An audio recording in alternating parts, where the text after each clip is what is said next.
राम राम जी सबको। ज्ञान की बातें चैनल में आप सबका स्वागत है। उम्मीद करती हूँ कि आप स्वस्थ होंगे, खुश होंगे, निरोग होंगे। परमपिता परमात्मा से प्रार्थना करते हैं कि आपको खुश रखे, स्वस्थ रखे, निरोग रखे। जैसा कि आप जानते हैं, शिव पुराण शुरू किया हुआ है। आज उसका 30वां अध्याय पढ़ेंगे। और सुना करो, शिव पुराण सुनने से पॉजिटिविटी आती है, नेगेटिविटी दूर होती है और शिव की कृपा प्राप्त होती है। 30वां अध्याय। मेरे पुत्रों में श्रेष्ठ महाप्राग नारद तपस्या के नियम का उपदेश दे वशिष्ठ जी अपने घर चले गए। तब उस विधान को समझकर संध्यामणि मन बहुत प्रसन्न हुई। फिर तो वह सानाद मन के तपस्विनी योग्य वेश में बनाकर बृहलोहित सरोवर के तट पर तपस्या करने लगी। वशिष्ठ जी ने तपस्या के लिए जिस मंत्र का साधन बताया था, उसी से उत्तम भक्ति भाव से भगवान शंकर की आराधना करने लगी। उसने भगवान शिव में अपने चित्त को लगा दिया और एकाग्र मन से बड़ी तपस्या करने लगी। उस तपस्या में लगे हुए उसके 4 युग व्यतीत हो गए। तब भगवान शिव उसकी तपस्या से संतुष्ट हो बड़े प्रसन्न हो तथा बाहर भीतर और आकाश अपने स्वरूप का दर्शन कराकर जिस रूप का चिंतन करती थी, उसी रूप में उनकी आंखों के सामने प्रकट हो गए।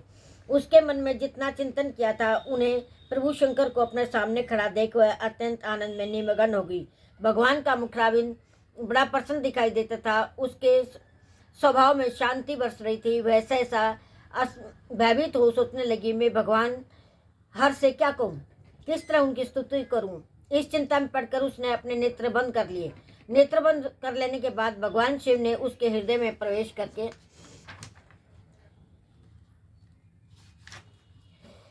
दिव्य ज्ञान दिया, दिव्य वाणी और दिव्य दृष्टि प्रदान की। दिव्य ज्ञान और दिव्य दृष्टि, दिव्य वाणी प्राप्त हो गई।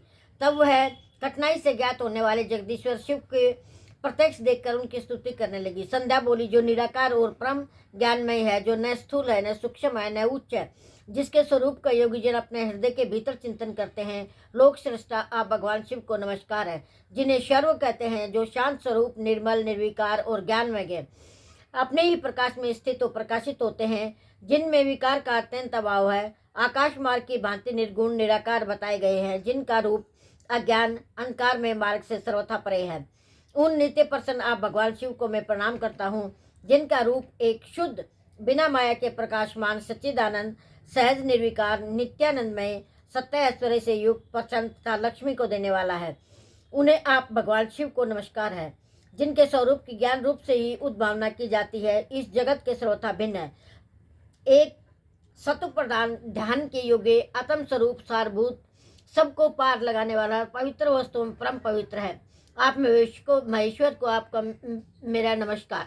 आपका जो स्वरूप शुद्ध, मनोहर, रहस्यमय, आभूषणों से विभूषित, स्वच्छ कपूर के समान गौरवर्ण है, जिसने अपने हाथ में वर, अभय, शूल, मुंड धारण कर रखे हैं, उस दिव्य चिन्ह में सगुण साकार विग्रह से सुशोभित आप योग मुक्त भगवान शिव को नमस्कार है।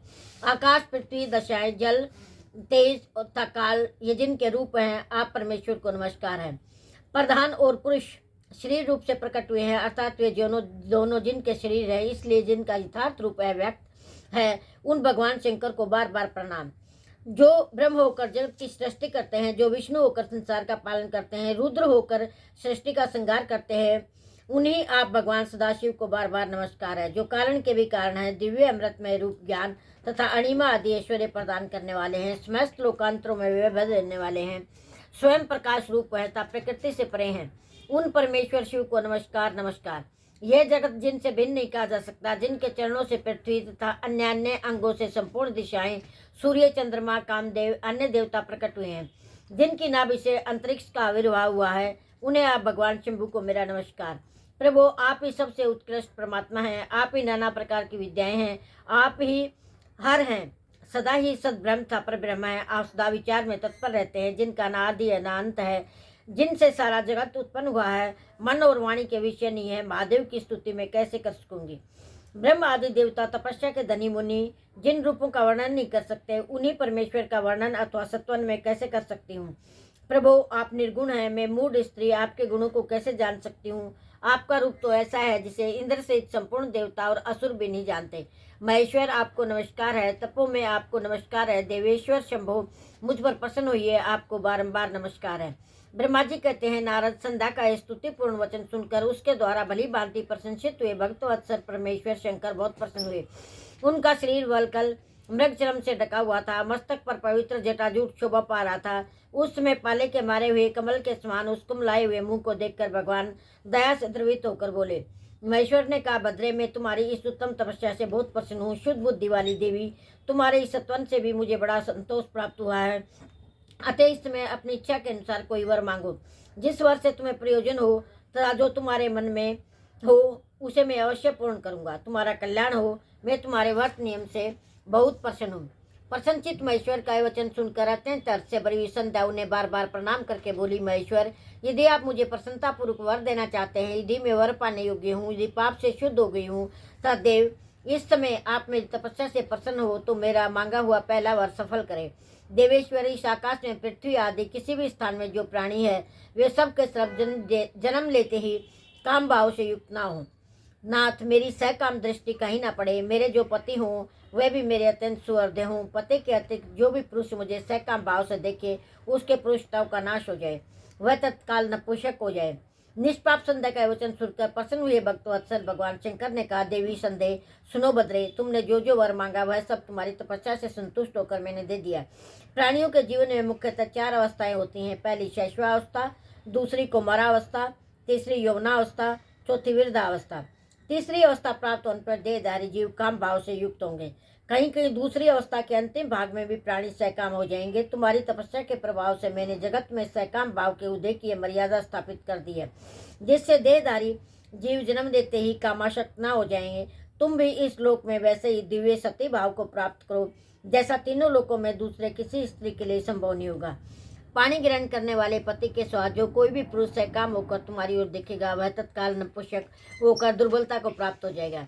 तुम्हारे पति महान तपस्वी तथा दिव्य रूप से संपन्न एक महाभाग महर्षि होंगे जो तुम्हारे साथ कल्पों तक जीवित रहेंगे।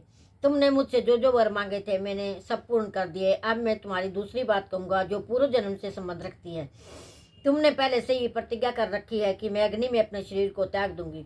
उस प्रतिज्ञा को सफल करने के लिए मैं तुम्हें एक उपाय बताता हूँ, उसे निसंदेह करो।